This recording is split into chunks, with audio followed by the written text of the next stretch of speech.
super noite de lua cheia, e faz ainda mais sentido as palavras dela aqui, que a noite não dorme nos olhos das mulheres.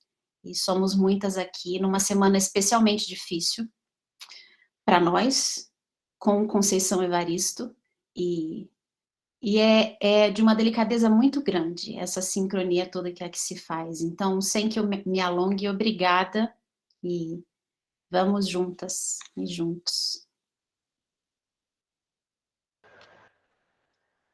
Que fala linda, Ana. Obrigada, a gente que agradece, né, por você abrir esse encontro de uma forma tão, tão bonita, né? E eu vivo dizendo que as palavras, elas provocam muito afeto, né? O lado mal que as palavras provocam, a gente já sabe, né? Mas aqui a gente tenta trazer a questão dos afetos, né? E você começou com palavras tão lindas, com referências tão lindas, nós só temos que agradecer. Mas é uma pergunta que com certeza as pessoas já devem estar fazendo aí, como que elas conseguem seu livro, se você puder falar um pouquinho por qual editora, se procura você, ou deixar sua rede social, né? Quem quiser conhecer a sua obra, como que elas podem te achar? Eu vou escrever aqui no chat, porque acho que acaba que o Instagram tem sido a rede mais fácil, assim, para esse tipo de contato, né? Eu vou escrever aqui.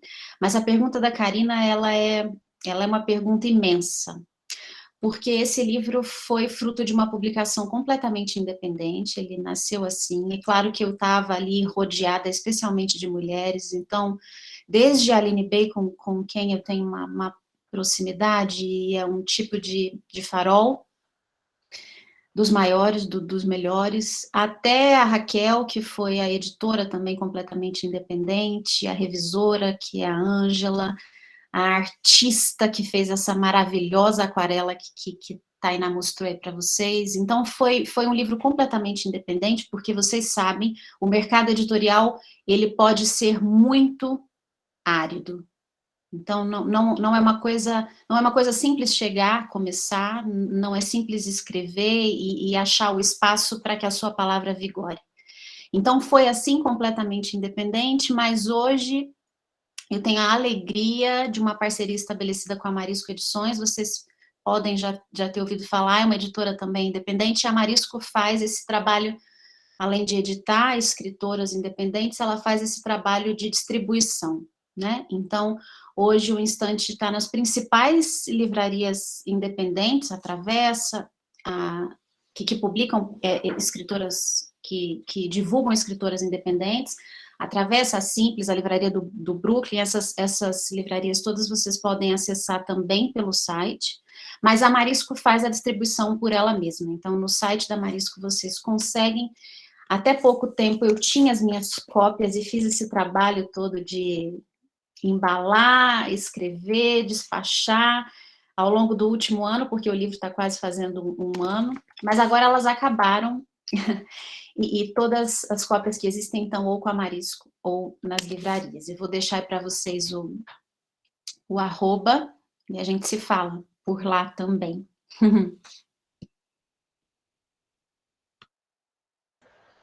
Ana, obrigada mais uma vez. Bom, então eu acho que a gente pode dar continuidade e eu acho que eu vou passar um pouquinho antes de começar a entrar na obra, eu vou passar para o Felipe, porque eu fiquei tão feliz dele estar aqui. O Felipe também tem um projeto de leitura tão legal, né? Está coordenando lá da Nova Zelândia, está longe, e é uma pessoa muito querida.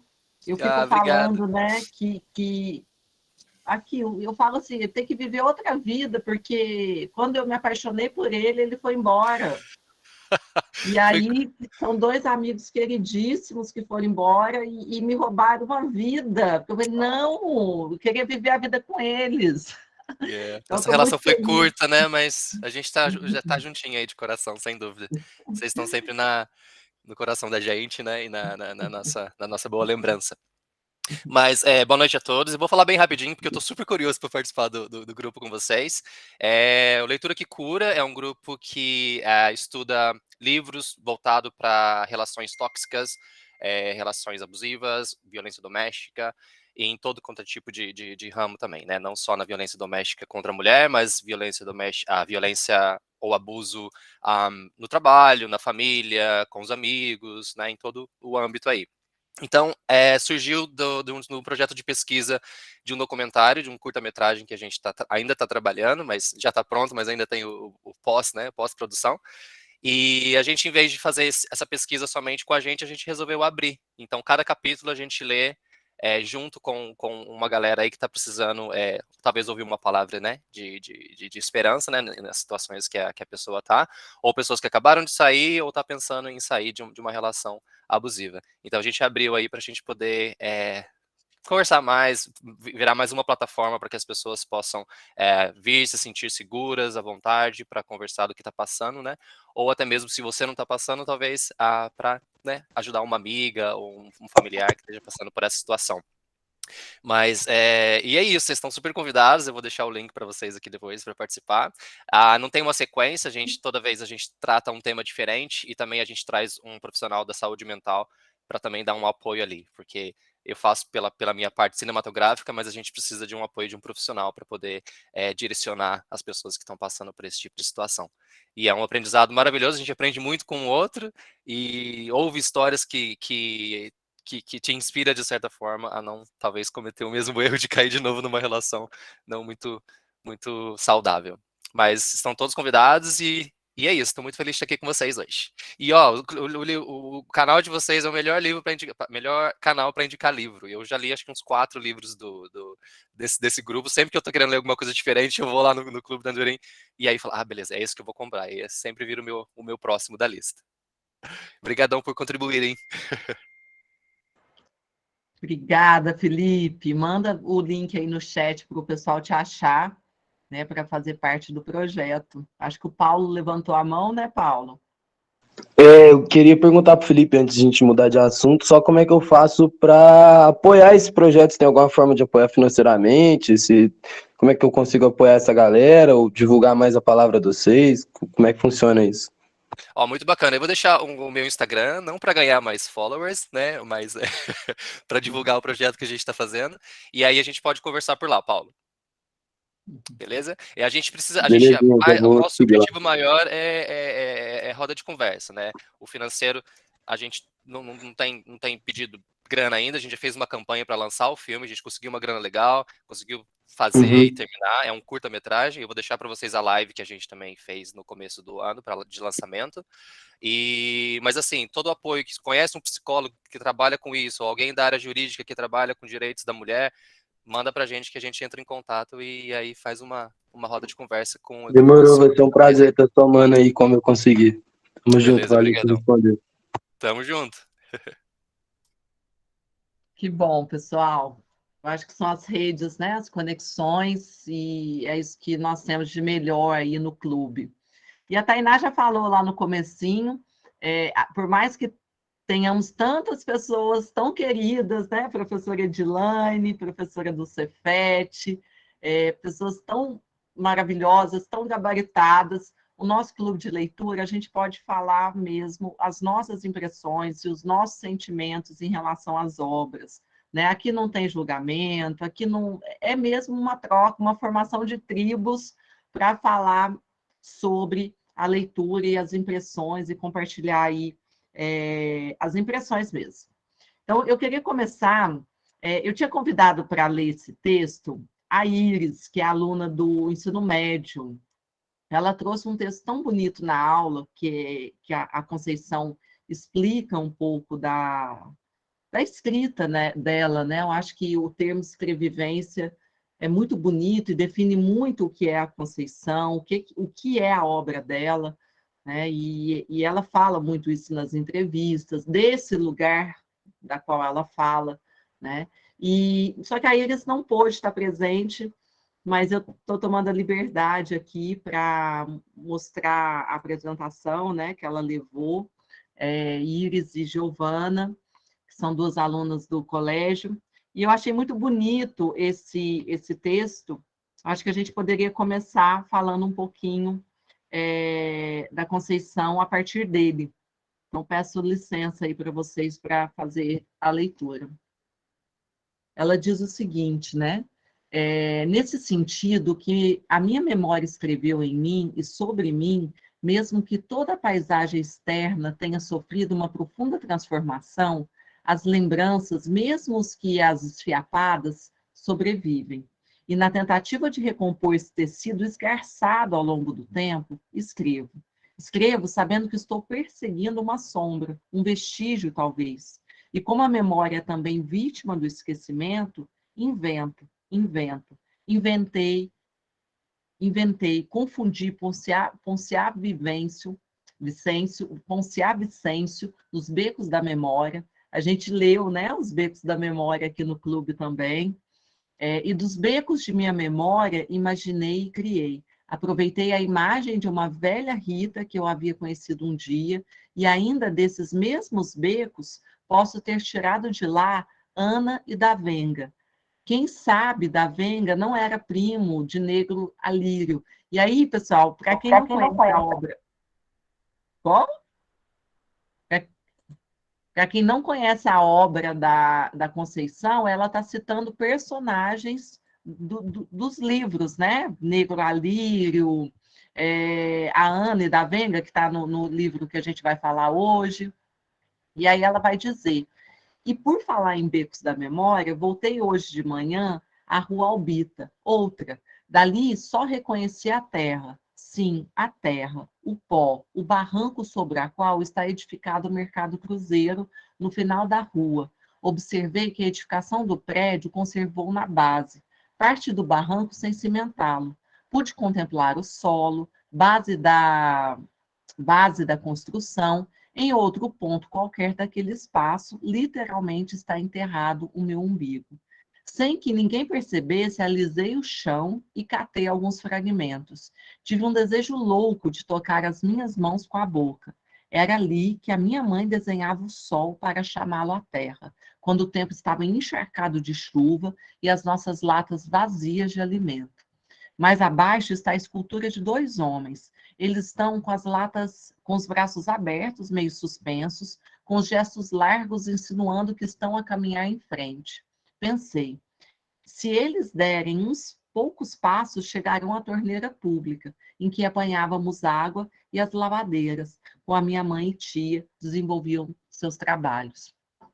Eu acho muito bonito esse texto, porque numa das entrevistas, a Conceição vai dizer que ela sente mais à vontade na ficção para falar da realidade dela, das coisas que ela viu, né? É como se uma mulher negra tentando falar sobre esse lugar dela e da miséria, da pobreza que ela viu, né? Principalmente ela vai trazer um pouco em Becos da Memória, de você tirar uma favela que já tinha condições precárias daquele lugar, e ela vai dizer que ela encontra na ficção esse lugar para trazer memórias que se confundem, que se mesclam ali na escrita, né? Então, acho muito legal olhar para os contos dela e pensar, é ficção? É realidade?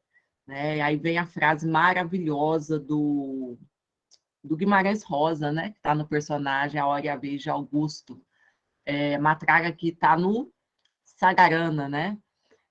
Que ele vai dizer, é tudo inventado sem mentira nenhuma, né? Não é bem assim, ele fala mais bonito, mas a ideia é essa, é tudo inventado sem mentira nenhuma. Então, é muita realidade na ficção e é muita ficção na realidade, né? E isso é a escrevivência da Conceição. E aí, eu não sei se a Isa ou a Tainá ou o pessoal quer comentar um pouquinho da Conceição. Antes de eu passar, vou passar para a Ana e o Juan e a Ana, as 2 Anas. Eu vi que eles estão caindo, entrando. Acho que está com probleminha de conexão, mas a gente vai tentar passar a palavrinha para eles um pouquinho. Mas alguém quer comentar alguma coisa da Conceição, alguma curiosidade? Não, depois a gente comenta, vamos deixar os meninos falarem, depois a gente entra para a leitura e aproveita e já comenta da autora. Perfeito, então. Então, eu vou começar com as 2 Anas. Vocês estão aí? Eu tô até com a apresentação que vocês fizeram em sala. E aí, só para eu contextualizar um pouquinho, os alunos leram alguns contos da Conceição, e aí eu fiz o convite, né, para que eles viessem falar o que eles falaram para mim lá na sala de aula, que eu achei tão bonito, e quis convidá-los aqui para o clube.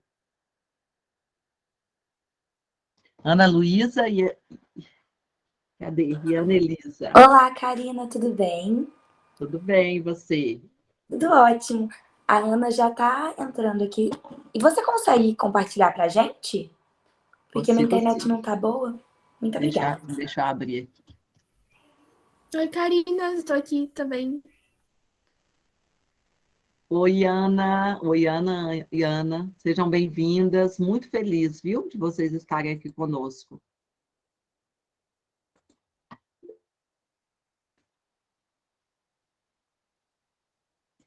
Deixa eu estou abrindo aqui só um minutinho.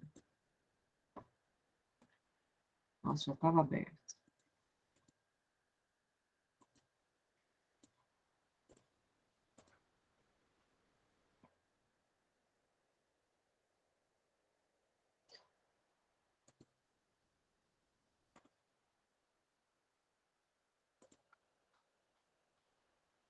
Vamos lá. Meninas, fiquem à vontade.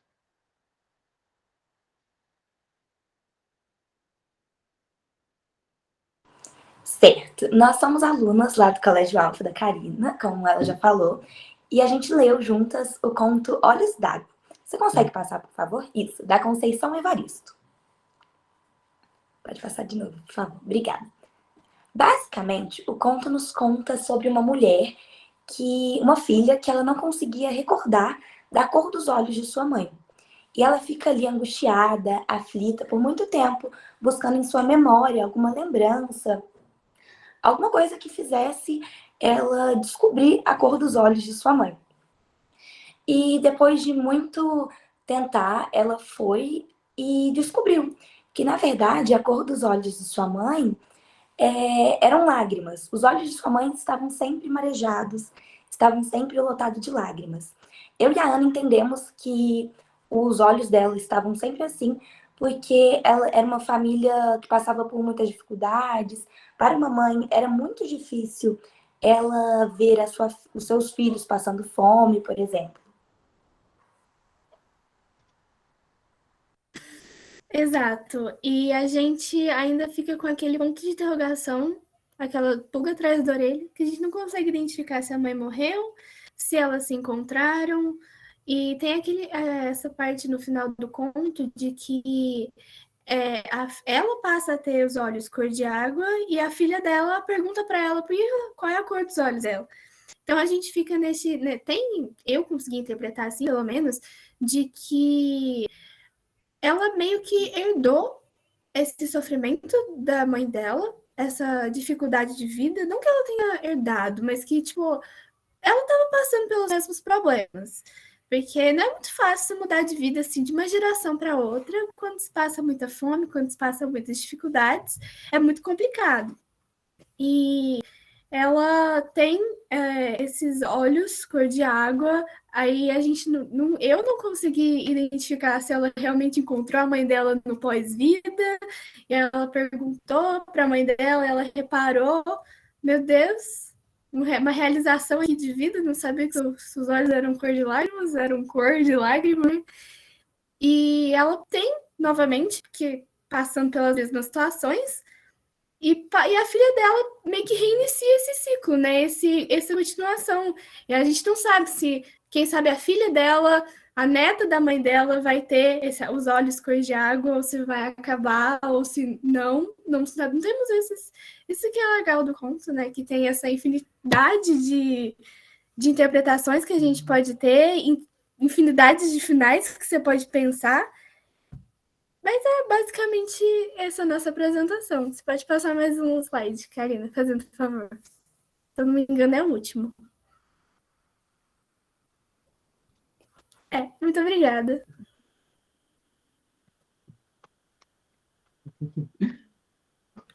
Nós que agradecemos.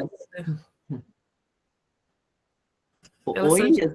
Qual ano que elas são? Eu não vi direito. Primeiro ano. Do primeiro ano. E, Que né? A Ana tem uma página no Insta, né, Ana, que fala de estudo. Aproveita para divulgar aí para o pessoal também. Sim, sim, eu tenho um Instagram, o Ana do Estudos. Eu conto um pouco da minha rotina, dos meus livros, dos meus estudos. Põe aí no chat para nós, Ana, se você puder. Viu? Pode deixar. Eu ponho aqui. Eu acho muito bonito, talvez a gente nem fale tanto dele agora, deixe para falar depois, né? Mas esse é um conto de abertura, né? O primeiro conto do livro, e ele dá essa ideia de continuidade, né? Igual a Ana falou, que ela está indo ao encontro da mãe, e depois a filha olha e se perguntando que cor que é os olhos dela, né? Então, essa coisa geracional. E aí, o último conto que eu vou convidar o Juan. Juan tá aí, Juan? Para falar um pouquinho também. Por mais melancólico que esses dois contos sejam, são os menos tristes, né? O de início e o de partida. E eu li em algum lugar que são os dois únicos contos de esperança, né? Porque ela vai a esse encontro da mãe. Nós ficamos na discussão na sala de aula, porque a gente começa a leitura, ela tentando lembrar, aparece mesmo essa sensação de que a mãe está morta, né? E no final ela vai a esse encontro. Aí o pessoal levantou, mas não será que não é um encontro metafórico? Ela encontrou mesmo a mãe, né? Enfim. E aí agora o último conto, para a gente falar um pouquinho, depois a gente abre para falar desses e de mais outros contos. Juan, tá aí? Consegue ativar o seu microfone? Oi, Karina. Boa Dá para me ouvir noite, seja direitinho? bem-vindo. Sim, estamos te ouvindo. Sim, então eu vou apresentar eu fiz alguns slides e eu vou apresentar aqui, um minutinho.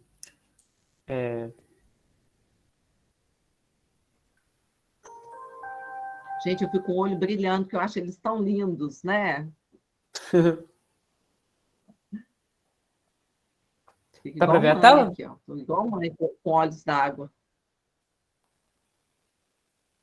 Está apresentando. Tá apresentando? Aqui, ó. Deixa eu apresentar aqui. Tá dando para ver direitinho, então? Show? Sim, estamos. Aqui, então. Eu vou comentar sobre Aloiá, a Lei do Nosso Povo. Esse conto, em específico, eu gostei bastante, por causa que eu não conheço muito bem a autora, e o único livro que eu já li dela foi esse até agora. E eu li alguns contos, e como a Karina tinha comentado, a diferença que tem entre esse e a maioria dos contos é que esse é um dos contos menos tristes. Embora esse conto ainda seja um pouco menos triste que os outros, ele ainda é bem triste, sabe? E o que eu gosto muito desse conto em específico é a maneira com que ela descreve a tristeza nesse conto. Porque a tristeza, na maioria dos outros contos, é muito gráfica, é uma tristeza muito, muito fria, sabe? Uma coisa muito dura. E a maneira com que ela conta a tristeza nesse conto é muito bonita. Ela descreve de uma maneira que é uma maneira melancólica, mas tem um belo nesse melancólico. E aí eu separei alguns trechos que eu acho que exemplificam muito bem essa beleza na melancolia, que é esse trecho que inicia o conto com esse trecho. Há muito em nossa vida tudo pitimbava. Nossos dias passavam com café sambango, ralo, frio e sem gosto. Cada dia era sem que nem porquê, e nós ali, amolecidos, sem substância alguma para aprumar nosso corpo. Repito, tudo era uma pitimba só, escassez de tudo, até a natureza minguava e nos confundia. Ora parecia um sol ensolarado e que mais assemelhava a uma bola murcha, lá na nascente. Um frio interior nos possuía então, e nós mal enfrentávamos o dia sobre a anulação da estrela desfeita. O conto de Aloiá, a Estrela do Nosso Povo, ela vem basicamente a história sobre uma tribo, eu acho, uma comunidade. Eu não sei dizer se é uma comunidade indígena, se é uma comunidade africana. Eu sei que é uma comunidade pelos termos que ela usa no texto. E conta basicamente a história de uma tribo que há muito tempo eles estão num período de seca horrível, eles não plantam nada, nada cresce, e todo mundo começa a ficar muito triste, todo mundo começa a morrer. Eles sentem assim que acabou, que é o fim, sabe? Que eles não conseguem fazer mais nada e cada dia parece pior que o outro. E aí o próximo trecho é o que descreve isso. Os mais velhos... Eita, passei errado, foi mal. Os mais velhos, acumulados de tanto sofrimento, olhavam para trás e do passado, nada reconheciam no presente. suas lutas, seu fazer e saber, tudo parece ter se perdido no tempo. O que fizeram então? Deram-se a clamar pela morte, e a todo instante eles partiam, e com a tristeza da falta de um lugar em um mundo em que eles não se conheciam e nem conheciam mais. Então, é basicamente isso, a história do texto. Só que aí, durante um dia, nessa tristeza só e nesses tempos ruins, aparece uma moça que era a mais nova da tribo, e ela fala que vai ter um bebê. E isso choca todo mundo, por causa que depois de um tempo, como é escrito no texto, eles falam que eles perdem o dom da vida e que nenhum bebê está nascendo mais. Porque os jovens já não têm interesse e amor um pelo outro. Então não nasce mais nenhum bebê. E aí tudo começa... É como se eles estivessem estagnados no tempo. Os mais velhos morriam, os mais jovens eles estavam muito tristes, muito depressivos, e não nascia mais nenhum bebê. Então, essa moça chamava... Ai, você lembra o nome dela, Karina? Fugiu da minha cabeça. Ai, eu tava com ele aberto aqui, peraí. Os nomes são difíceis, né? Sim. Alguém ajuda aí, pessoal? Pessoal que leu.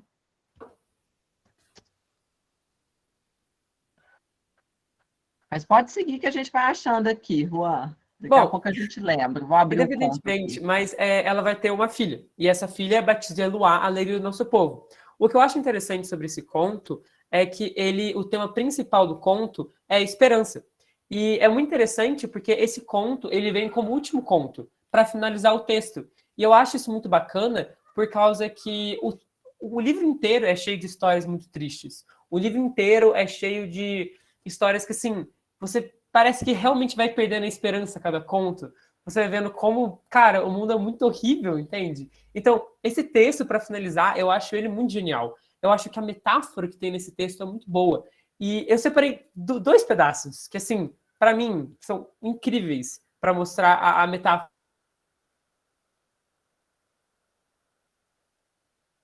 que vem nesse texto. Ficamos plenos de esperança, mas não cegos diante de todas as nossas dificuldades. Sabíamos que tínhamos várias questões a enfrentar. A maior era a nossa dificuldade interior em acreditar novamente no valor da vida, mas sempre inventamos a nossa sobrevivência. Essa parte é muito legal, por causa que aqui fica claro de que a Aluiá, a bebê nascido, não ia resolver os problemas dele. E muito menos ia deixar todo mundo feliz assim, estalar de dedos. Mas o que a Aluiá representava era o que eles precisavam, que era a dificuldade interior de acreditar no valor da vida.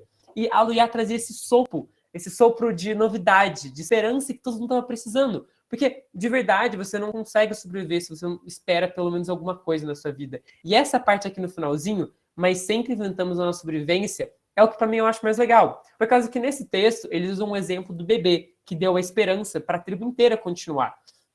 Só que pode ser qualquer coisa. Inventar um valor para a própria sobrevivência é o que dá o conceito da esperança. É você ter alguma coisa que vai fazer com que você sinta que você pode continuar vivendo, entendeu? Você sinta que você agora tem um impulso para a vida. E você não vai ficar cego com essa esperança. Porque ela comenta aqui nisso também. Mas não cego diante de todas as nossas dificuldades. Essa parte diz que a esperança não é que agora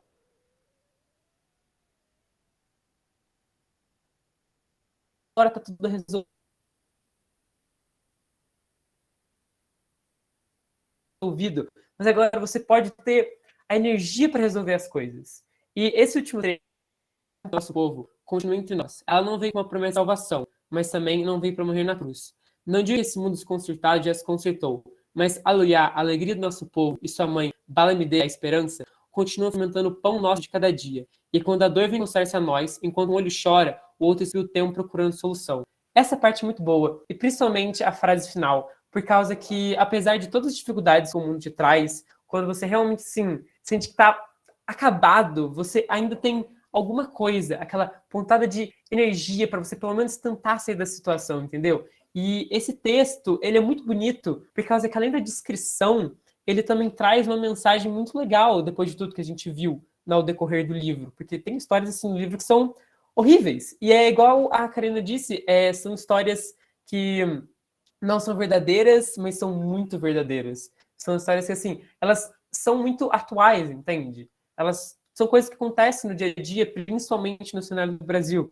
Então, esse texto, ele vem no final, assim, por causa que eu acho que é para demonstrar o quanto que, embora tudo isso esteja perdido, você não pode perder a esperança para mudar as coisas. O outro olho ainda tem que procurar a solução, entendeu? Porque você não pode só ficar parado e encarar as tristezas do mundo e simplesmente desistir. E eu acho isso muito bacana nesse texto. Eu acho que ele deixa muito claro, principalmente na parte que ela fala que ela não veio com promessa de salvação, mas não veio para morrer na cruz. Então, mesmo que isso não signifique que está tudo bem, que o mundo desconcertado já se consertou, ainda significa que você vai ter um motivo para continuar. E é isso que eu gosto tão desse texto. Eu acho ele muito, muito bonito por causa disso. É isso, basicamente.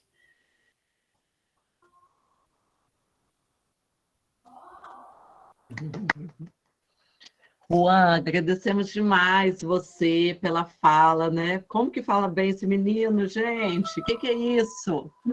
E eu acho que é muito bonito, e na sala mesmo ele chamou atenção para esse final, e olha como que esse final retoma toda a essência do livro, né? A questão dos olhos, e a questão da continuidade, a questão do, como diz a Clarice, apesar de, né? A luta continua apesar de. Então, assim, você tem aquele primeiro ponto tão emotivo, tão poético, depois tragédia, tragédia, tragédia, e no final, olha, ainda nasce a esperança, né? Eu acho muito legal. Eu gostei muito desse texto. Muito obrigado pela oportunidade de apresentar aqui, porque, cara, eu queria muito falar desse conto. Eu achei ele realmente interessante. Eu coloquei o nome aí, Juan, não sei se era dela que você estava falando, mas é a Bamidele, Bamidele, a Bamidele, a Esperança. Isso mesmo, eu achei muito legal. É isso mesmo, Queridos, obrigada. E eu acho que agora a gente pode abrir para a conversa, né? Para o pessoal colocar aí o que pensa, o que achou dos contos, se tem um conto preferido. Podemos deixar aberto aí, o pessoal pode ir levantando a mão, nós vamos colocando na fila para irem comentando. Alguém vai falar? Eu queria que o pessoal falasse, queria comentar algumas coisas a respeito da Conceição, assim, no geral, assim, mas eu queria que o pessoal pudesse falar do livro primeiro. Eu estou ansiosa, né? É a segunda vez que eu abro o microfone para falar. Vou deixar os outros falarem, mas eu queria falar. Alguém quer comentar do livro, gente, da leitura dos contos? O meu favorito, que eu não posso nem chamar de favorito, né? Porque é tão triste que parece até ruim você gostar, né? Porque é um gostar com tristeza, né? Gostar achando ruim, mas é o Maria. Foi até o que eu né, a gente fez o Rios de divulgação, sei lá se chama Rios, como é que chama? Vídeo, sei lá, de divulgação. Para mim, aquele é extremamente dolorido e aquela situação de uma mulher que é sozinha, dessa vida sozinha virem filhos, né? Dessa tentativa de não sentir essa solidão. De repente ela reencontra aquele homem que ela ama, né? No ônibus, e né, ele não olha no olho dela, ele vai falando com ela, ele manda, né, um abraço, um beijo pro filho, que é o filho mais velho dela, e aí inicia o assalto, né? E depois essa mulher acaba pisoteada, né, sendo acusada aí é a negra safada, né? Que estava junto, só podia ser uma tá de conluio, né? Já que ninguém levou nada dela. Para mim é o meu conto favorito. E de vocês, gente? É o mais cortante, né, Isa? Eu acho que, assim, o que eu mais me emocionei, e eu emocionei porque a primeira vez que eu tive contato com o conto foi a própria Conceição lendo o conto, e ela lê muito bonito, né, que foi o Olhos d'Água. Mas eu acho, assim, o que mais me deu agonia foi o Maria, né? Agora sim, né, gente? Aquelas coisas que a gente se surpreende também, porque, nossa, o Ana da Venga mexeu tanto comigo também. Eu achei de uma tristeza a festa de aniversário, aquele final. É um dos meus preferidos também. Os alunos gostaram muito do Lumbiá na sala. É muito triste também do presépio, do menininho que vai, né? Lumbiá foi um dos meus preferidos. Foi o que mais me emocionou, assim. Mas como eu falei no começo, para mim foi um livro muito dolorido. Eu acho que a aparência engana, né? É um livro curtinho de contos. Eu falei, nossa, eu vou ler numa sentada. E eu não conseguia ler mais que um conto por vez, assim, porque ficava um nó na garganta e a gente precisava fechar o livro, ler outra coisa, e um tempo para respirar. E eu até comentei com o Gu, eu acho que ele não está aqui hoje, não vi se ele entrou, mas ele falou assim, vou começar a leitura hoje, faltava uma semana para o encontro. Eu falei, nossa, você vai sofrer demais, você vai sofrer demais essa semana.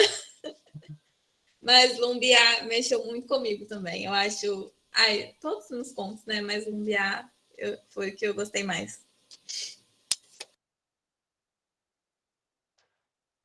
O da figurinha também é bem triste, né? É o Zaita?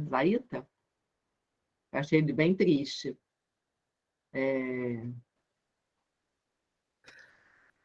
E tem uma coisa também, né? Esse livro, eu acho que ele está na lista da Unicamp, não é? Agora eu estou na dúvida se é Conveste ou Conveste, mas eu acho que ele está na lista da Unicamp. E uma coisa que eu até conversei com os alunos, né? Tem alguns contos que às vezes assusta, né? Luamanda, por exemplo, tem detalhes muito... Não sei se o pessoal leu, mas é um conto assim que tem... É uma mulher em busca do amor, né? E ela tem um amor negado pela mãe no começo e tal, e ela vai em busca do amor. Só que tem detalhes, assim, de conotação sexual muito pesados, né? Muito explícitos. Mas eu achei que não tira a tristeza do conto, sabe? Mesmo os detalhes sendo tão explícitos, me soou como o desespero em busca do amor, né? Eu vou navegando os corpos para tentar encontrar o amor. Mas eu achei também assim, um conto bem pesado, assim, o Luamanda. Eu Valquíria, gostei fica à bastante do conto vontade. com a Amanda, porque é igual você comentou, eu acho que os detalhes tão explícitos no conto e a descrição tão bem feita dela é para dar justamente esse impacto no leitor. Eu acho que os contos dela são tristes por causa que os temas que ela fala não tem como ser um tema gostoso de ler. Igual ela tinha comentado, não tem como você tipo, sentar assim uma tarde e ler o livro, sabe? É muito difícil, porque ela fala de temas muito importantes, muito duros, com uma verdade muito, muito fria. Então, a descrição dela é para dar esse impacto mesmo. Eu acho muito legal o jeito que ela escreve. Gostei bastante.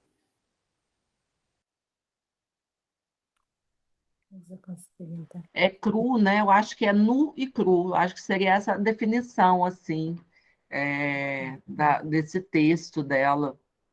Mas eu achei porque fiquei bem impactada mesmo, né? E,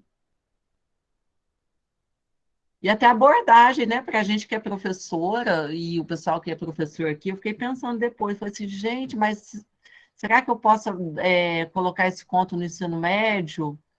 Angústias que nós temos, né? Mas está lá na lista de vestibular, né? E né, são questões que às vezes a gente fica pensando se é uma faixa etária adequada, se não é, né? Preocupação de professor. Valquíria, amor, fica à vontade para falar. Boa noite, pessoal, tudo bem? Eu vou falar num ponto aqui que eu acho esse negócio muito triste.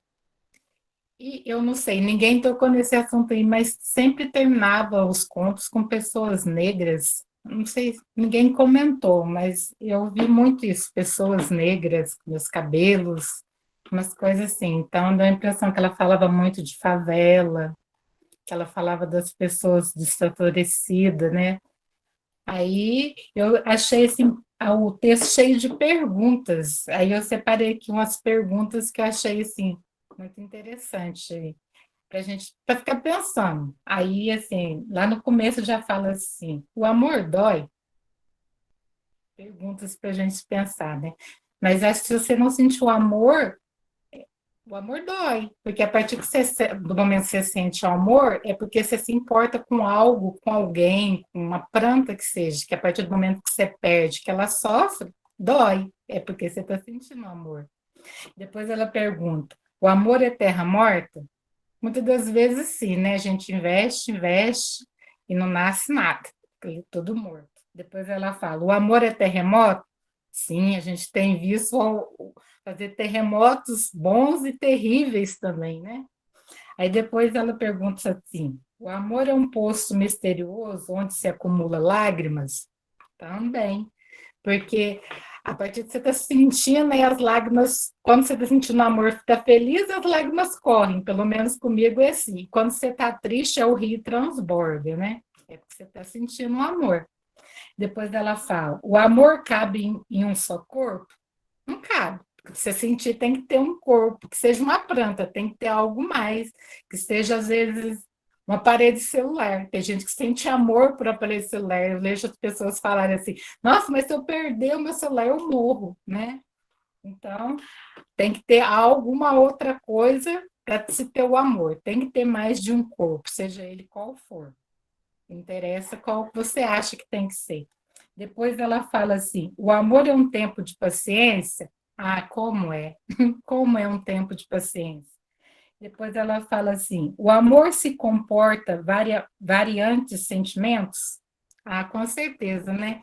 O amor tem várias variações, né? Amor pela mãe, do filho pela mãe, do namorado pela namorada, namorado, e assim vai. Amor do aluno pela professora, o amor pelo gatinho, né? Pelo cachorro, pela plantinha que o amor tem várias formas de se expressar. Aí depois tem uma frase que eu gostei muito. Não há um grande amor sem problemas. Uma flor, uma rosa na despedida de vocês.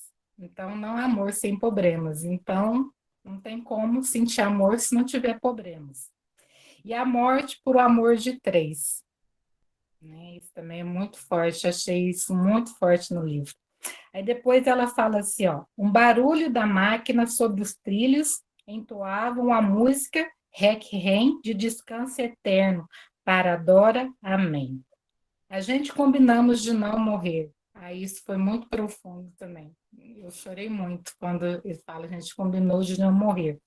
Mas aí, ao mesmo tempo, ela fala assim, lá num pedaço, mas será que morrer também não é sempre viver? Muitas das vezes a gente pensa, tem muita gente aí morta achando que está viva, né? Eu acho isso também muito interessante. E quando ela fala, mas escrever funciona para mim como uma febre incontrolável, que arde e arde. Deixa eu ver uma outra coisa aqui também que eu anotei, muito importante. Isso aqui também é muito assim. Escrever é uma maneira de sangrar. Acrescento. É muito sangrar, muito e muito. Gente, esse livro é muito assim, e ele fala muito dos desfavorecidos, né? Porque a gente vê que, mas os escravos são os libertos. Isso daí ela fala da consequência da escravidão no Brasil. Porque simplesmente você acha que hoje, assim, acontece uma coisa aqui, lá no Japão já está acontecendo, já estão todo mundo sabendo. Mas naquela época, vocês acham que na hora que saiu a Lei Áurea, lá nos porões das fazendas, chegou essa notícia lá? Que os escravos estavam libertos? Com certeza demorou muito tempo para chegar lá. E simplesmente eles foram também jogados na rua. Não sabiam ler, não sabiam escrever, não tinham registros sobre os seus próprios nomes. Aí, onde foi crescendo as favelas, as pessoas morrendo na rua, e as mulheres foram estupradas mais ainda, porque aí, como o corpo antes era usado, né, pelos coronéis, muitas das vezes para produzir filhos que as esposas não podiam produzir, para amamentar os filhos que as esposas não podiam amamentar, porque os seus corpos iam ficar feios, né? Então, aí quando veio para cá, as mulheres foram mais, quando foi jogada, foi pior ainda, porque aí elas tinham que se prostituir a troco de uma bala, de um café, de um pedaço de pão, ou às vezes um canto para dormir. Né? Então, esse livro, a Karina falou da preocupação de ser passado pelos alunos, tem que ser passado para os alunos. As pessoas têm que saber o que aconteceu no passado. É uma ficção? Não, gente, isso aqui é uma realidade total. Dá uma voltinha nas favelas aí para vocês verem como que funciona.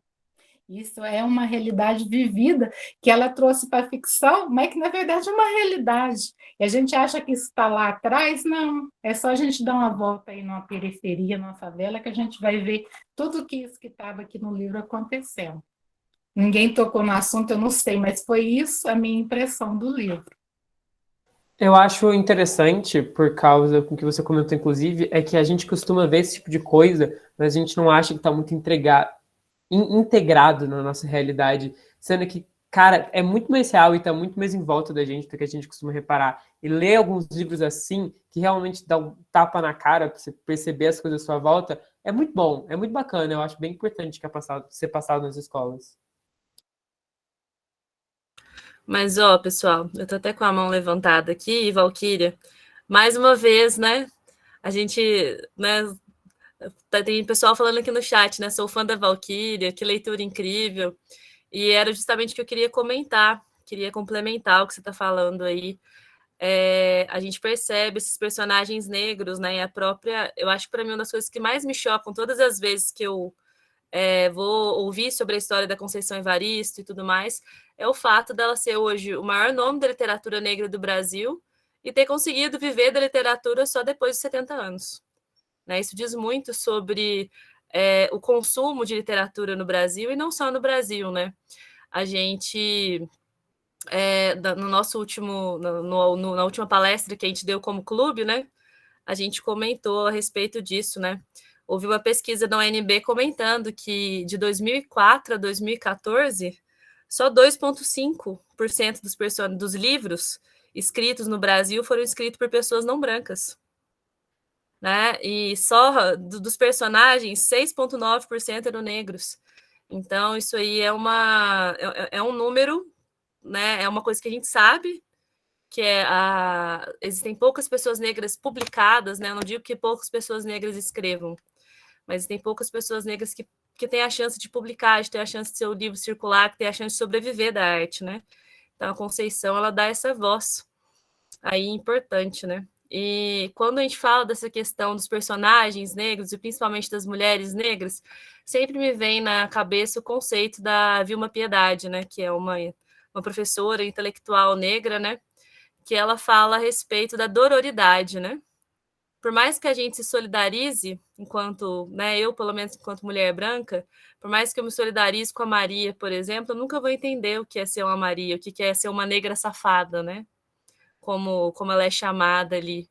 E o que é a dororidade, né? A sororidade é um conceito que a gente já conhece, que é a capacidade de nós mulheres nos conectarmos pela empatia, né? E a gente entender as nossas dores, as dores que a gente compartilha, né? E se sensibilizar uma com a outra pelo fato de sermos mulheres, né? Mas a dororidade é a dor que só a mulher negra pode compartilhar uma com a outra, né? São vivências muito específicas das mulheres negras, né? Porque quando a gente fala mesmo do feminismo, né? O feminismo branco, ele tá preocupado com anos-luz à frente com as preocupações que o feminismo negro tem, né? Enquanto a gente estava aí lutando por direito ao voto, a mulher negra estava lutando para existir, né? Para ser considerada como gente, né? Então, eu ia comentar justamente sobre isso. Gostaria de falar também a respeito um pouco sobre a literatura negra no Brasil, mas acho que isso aí pode ser para outra hora, assim, mas é um livro que eu já li já tem algum tempo. Eu não reli para o clube, justamente porque a primeira leitura minha foi uma pancada, e eu não queria vir para o encontro só com as remanescências dessa pancada, e agora ouvindo a Valquíria falar, doeu tudo de novo. Então é isso.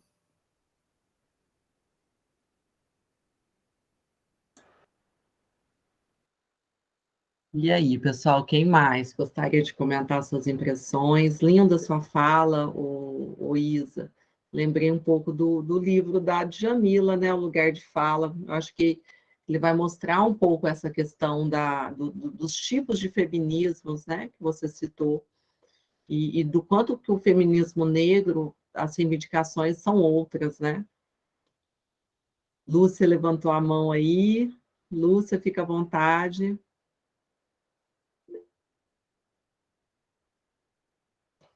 Pode ficar à vontade, Lúcia. Não sei se você está falando, se estiver falando, a gente não está te ouvindo. Ou às vezes levantou a mão sem querer.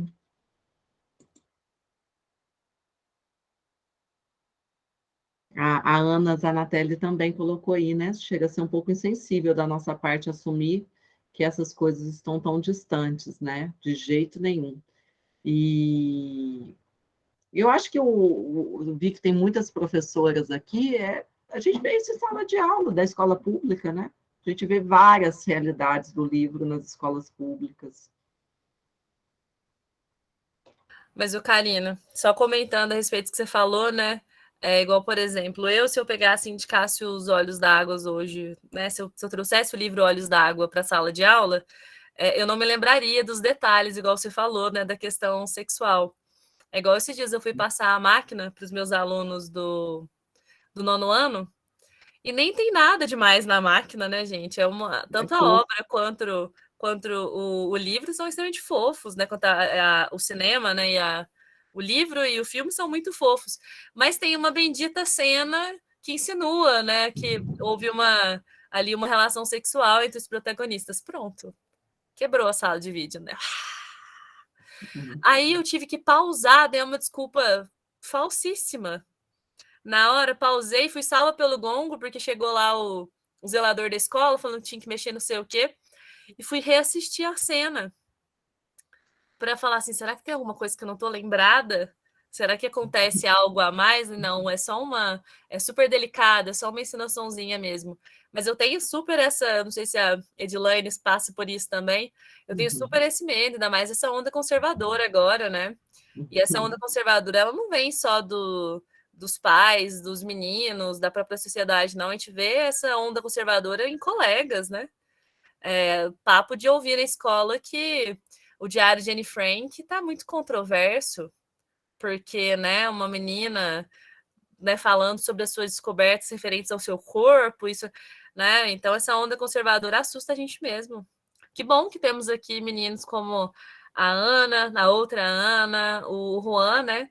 Falando da importância, entendendo a importância de discutir esse tipo de tema, porque essa onda conservadora é assustadora mesmo.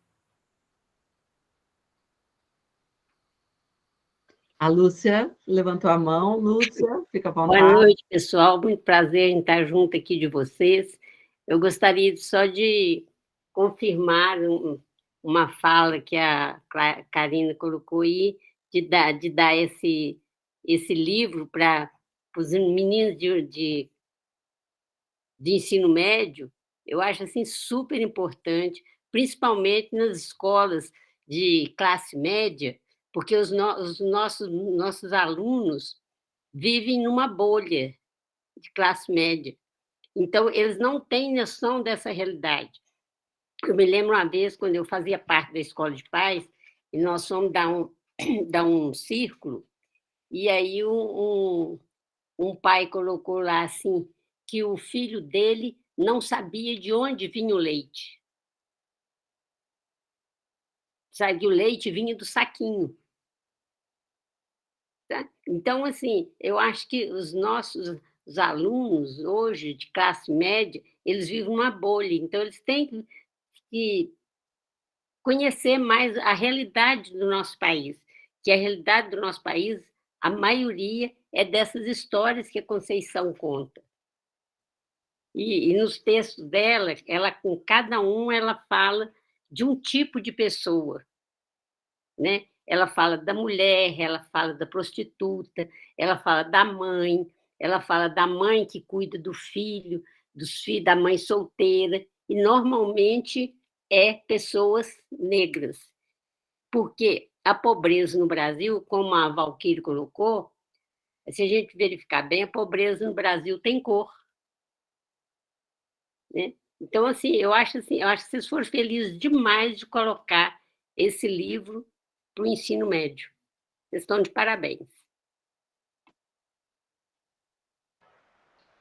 Obrigada aí pelas colocações, Lúcia. E é tão bom, né, gente? Eu acho que o Clube de Adorim tem essas alegrias, né? Porque os leitores, a gente não tem censura aqui um, né? Às vezes, mas tem a preocupação de docente, obviamente, né? Porque nós não temos esse tipo de filtro, de faixa etária mesmo, então a gente divulga nas redes sociais, então quem vem, vem, né? Mas e eu acho que acaba que forma essa comunidade bonita aí, né? Então, diversificada. Alguém gostaria de comentar mais sobre algum conto que gostou, alguma frase? Eu queria só trazer uma coisa que me chamou muita atenção. Eu acho que quando nós lemos Becos da Memória com Kugan um tempo atrás, também foi um ponto acho que chamou bastante a atenção de todo mundo e acho que faz muito parte da escrita da Conceição, que é a questão dela escrever de uma forma tão poética, né? Eu lembro que no primeiro livro, Becos da Memória, a gente lia uma coisa muito triste, muito, muito triste mesmo, e a gente terminava a leitura do parágrafo e falava, nossa, que lindo. Mas era uma coisa muito triste. Então, ela tem esse talento, eu acho, de contar essas tristezas e essas dores de um jeito muito poético e que transforma a leitura, né? Acho que transforma a experiência do leitor. E nesse livro, ela fez uma coisa que me chamou muita atenção e acho que está muito presente no conto Luamanda, mas também em vários outros contos, que é essa junção de palavras, eu acho, assim, e eu achei isso muito bonito. Eu acho que, sei lá, mudou muito o significado e trouxe mais significado para aquilo que ela queria dizer. Então, o tempo todo ela está falando vida estrada, alma menina, e essa junção que ela faz de várias formas, corpo, coração, dança, amor, e eu achei isso muito bonito. Eu não sei se existe um nome para essa técnica que ela tem, que ela usa, mas eu gostei demais. Eu acho a escrita dela muito, muito poética e muito bonita, e é um jeito muito singelo, eu acho, de mostrar pra gente essas outras vivências, né? Que às vezes estão tão longe da gente.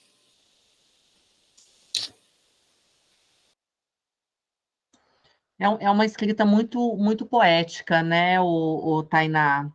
E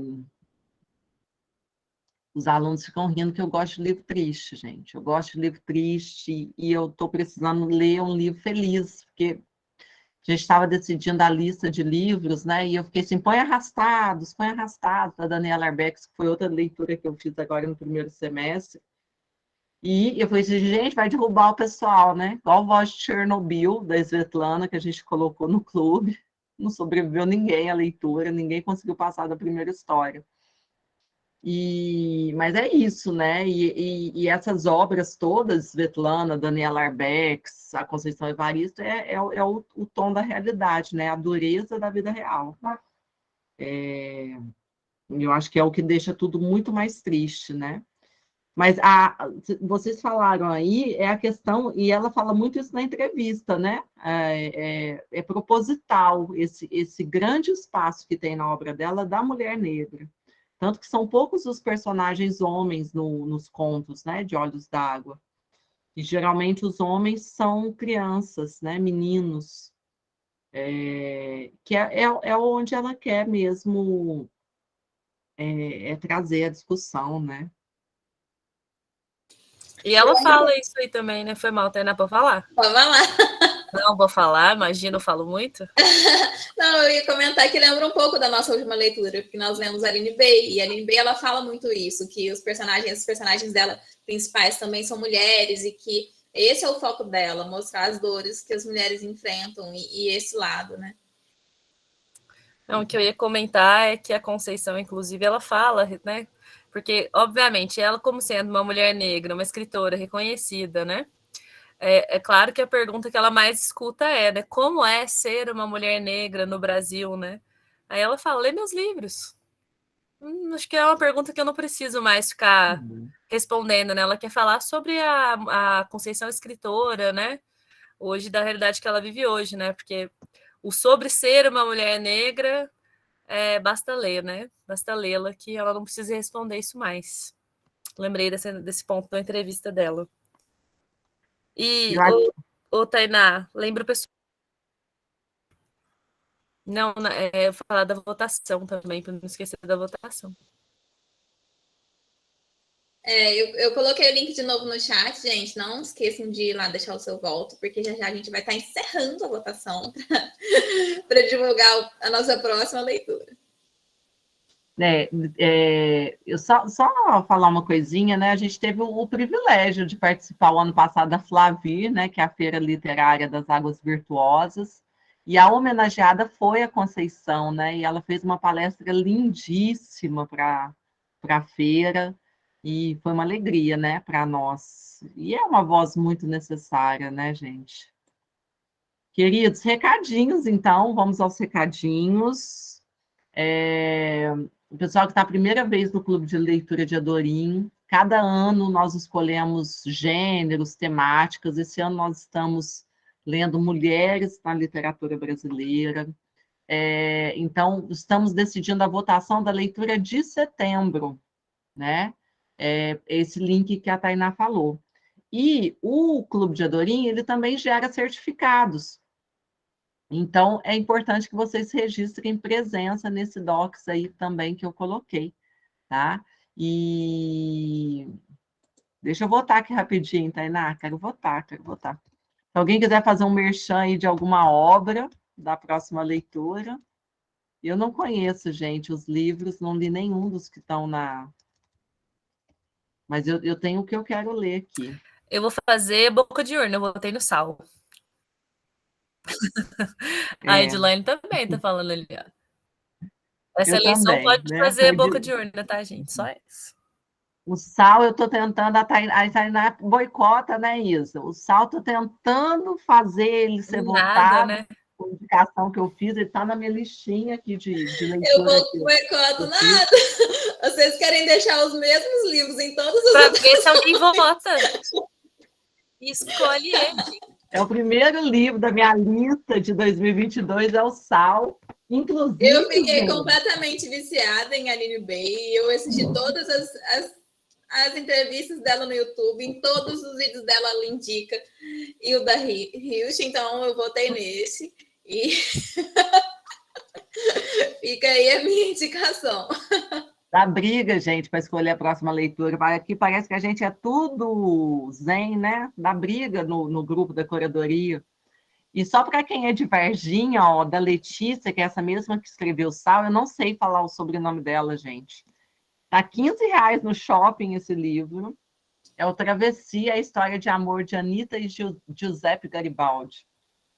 Então, quem tiver interesse, né, eu achei muito barato, assim, porque é um calhamaço naquela livraria do shopping.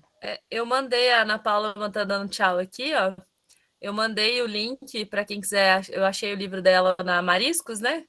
E acabei de adquiri-lo também. Depois a gente pode aí combinar, né? De colocá-lo na lista também.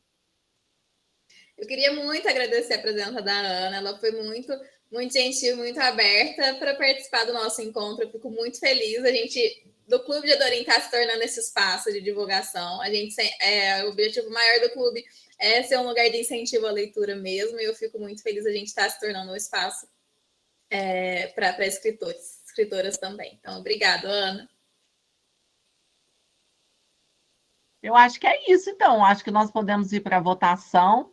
Semestre que vem nós estamos aí fortes. O pessoal do Alfa também, a gente está organizando um clube de leitura lá para o segundo semestre. Nós vamos ler A Vida Não é Útil, do Ailton Krenak, que também esteve conosco na Flavir, né? Está na lista, eu acho que da Conveste, do vestibular da Conveste. E leremos também O Fazedor de Velhos, que é lindo, né? Estava no Cefet, né? Na prova do Cefet. Então, já deixamos aí o convite também para quem quiser participar do clube de leitura que nós estamos montando lá no Alfa. A Edilane colocou aí na prova de 2019 do Cefet. Vamos lá? Já temos o resultado, então? Todo mundo aqui já votou? A gente pode encerrar? Então, votação oficialmente encerrada com... Gente, acabou de empatar. Gente... Vamos desempatar, vai. Antes de eu fechar, a votação empatou. E as duas opções são Entre as Mãos, da Juliana Leite, e O que Ela Sussurra, da Noemi Jeff. Alguém vai ter que votar para desempatar. Quem Vamos fazer a enquete aqui rapidinho. A gente faz a enquete e o pessoal que está aqui Repete os nomes aí. vota. Eu estou montando a enquete aqui. Quais são? Vou colocar no chat. E a gente perdeu de novo, né? Todo mundo perdeu. Ô, Isa, vamos fazer um clube nós duas. Pronto, resolvido. Sem sal. Sem sal. Entre Mãos e... Vou criar a enquete aí, o pessoal vota. Tem resenha aí, ou Tainá, deles? Vamos dar uma gulgada aí para ver. Deixa eu procurar. Ó, eu vou procurar o do Entre as Mãos aqui, eu acabei de abrir. Vou ler a sinopse, tá? Vou pegar a da Noemi, então. Vencedor do Prêmio Sesc de Literatura 2018 na categoria Romance, conduzido com precisão e movido por uma poderosa força que impulsiona todo o relato, Entre as Mãos gira em torno de Madalena, uma tecelã que, depois de um grave acidente, precisa retomar seus dias, reaprender a falar e levar consigo dolorosas cicatrizes, não apenas do corpo. Com personagens e tempos narrativos que atravessam como fios trançados, este romance tem a marca de peça única, debruçando-se sobre questões como sobrevivência e ancestralidade, mas também amor e mistério a partir do corpo, do trabalho, dos gestos das protagonistas em duas fases de sua vida. Pronto, já quero ler, foi suficiente. Esse é o Entre as Mãos? É. Tá, eu vou ler então O que Ela Sussurra, da Noemi Jeff. O novo romance de uma das autoras mais originais da literatura brasileira retrata a vida de Nadejda, a jovem russa que guardou na memória os poemas de seu marido morto pela censura soviética para evitar que fossem apagados para sempre da história. Neste romance envolvente e poético, Noemi conta com suas próprias palavras e invenções a vida de Nadejda, vivendo sobre a opressão stalinista. Nadejda se casa com o poeta Ossip, que falecerá em um gulag na Sibéria como inimigo do regime. Contudo, para que os poemas que levaram o marido à desgraça não se desapareçam, Nadejda os memoriza e os sussurra sempre. Serão essas versões que chegarão à contemporaneidade. Nossa, engasguei. Baseando-se nessa história real, Noemi constrói um romance único sobre o poder do amor, as agruras da repressão e, sobretudo, sobre o desejo feminino e seu constante apagamento. Eu achei isso tão lindo também, na hora que a Tainá mandou mais cedo. É da literatura brasileira? Isso. Eu já li uma obra da Noemi e eu gostei muito na época. Eu li um livro de contos. Eu não recordo o nome. Mas... Ô, Karina, vamos lá, enquete. Oi, bem. Pode perguntar, aquele sabor idêntico ao natural, onde que a gente consegue comprar? Gente, eu ganhei de aniversário, mas eu tenho a conta do Instagram da autora. Livraço. Eu comprei ele, chegou esse mês, Isa. É pela editora, uma editora independente, chama Vacatus. Tá, é porque eu procurei e não fantástico. achei. Então tá, beleza. Eu acho que a autora manda, a autora que manda. Ele é maravilhoso. Eu ganhei esse livro por causa do Chico Felice, que ele que recomendou no Instagram dele, e aí me deram de aniversário. Fantástico. Gente, eu criei a enquete, agora não consigo votar, só porque eu criei. Mas tá bom. Onde clica a enquete? Tá aí, ó, cliquem aí.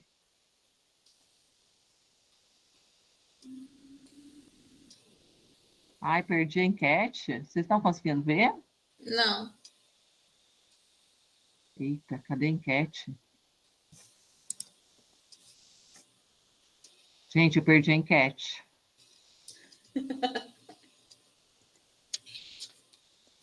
Não, tá aqui. Vamos lá, 2 votos apenas. Votem aí rapidinho, só clicar na barra lateral. Deixa eu ver se eu consigo votar aqui. Pra gente fechar o encontro de hoje. Eu não achei a enquete. Eu sou louca? Tá nesses iconezinhos aí, ó, geométricos. Também não achei, não. Eu achei, gente. No cantinho lateral, embaixo, assim, onde tem o chat e os participantes, tem um quadrado, Os mosaicos. Mosaicos, isso. O triângulo, o quadradinho e a bolinha.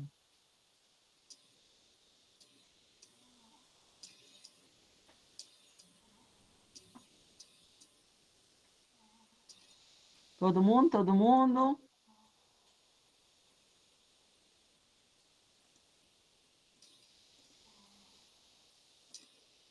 Ai, que ansiedade. Vai empatar de novo. Jesus. Empatou. Empata 5.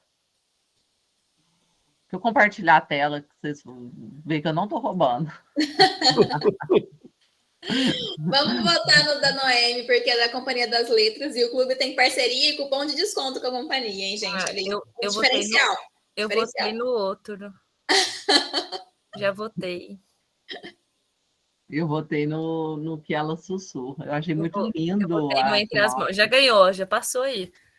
Nossa, hoje eu fui duplamente derrotada. Amores da minha vida, última semana de setembro vai ser o nosso encontro do clube. Eu acho que hoje só agradecimentos, né? Que delícia de encontro, que delícia conhecer a Ana, escritora, o pessoal todo que participou. E é isso, vamos agora pegar firme na leitura. O pessoal que está participando pela primeira vez, é assim, agora a gente vai atrás do livro. Divulgamos tudo lá no nosso grupo no Instagram. Temos também a rede social, né? Os nossos canais são esses aqui. E depois a gente retorna para falar as nossas impressões. É assim que funciona o Clube de Adorim. Bem simples mesmo, não tem nada mirabolante. E é isso. Então, para quem vai sair de recesso aí de férias, bom descanso. E a gente se vê agora em setembro. Devemos fazer um encontrinho aí em agosto, né, Tainá? Para ler algum conto, abrir a temporada. A gente vai fazer sim, no Instagram. No Instagram. Di, beijo. Valquíria, Ana, Juan, Felipe, beijo grande. Ana, Zanatelli. Beijo, Valquíria, Roseli, Lucimar, Lúcia. Até a próxima. Boa noite. Boa noite. Até a próxima. Tchau. Beijo grande, gente. Obrigada.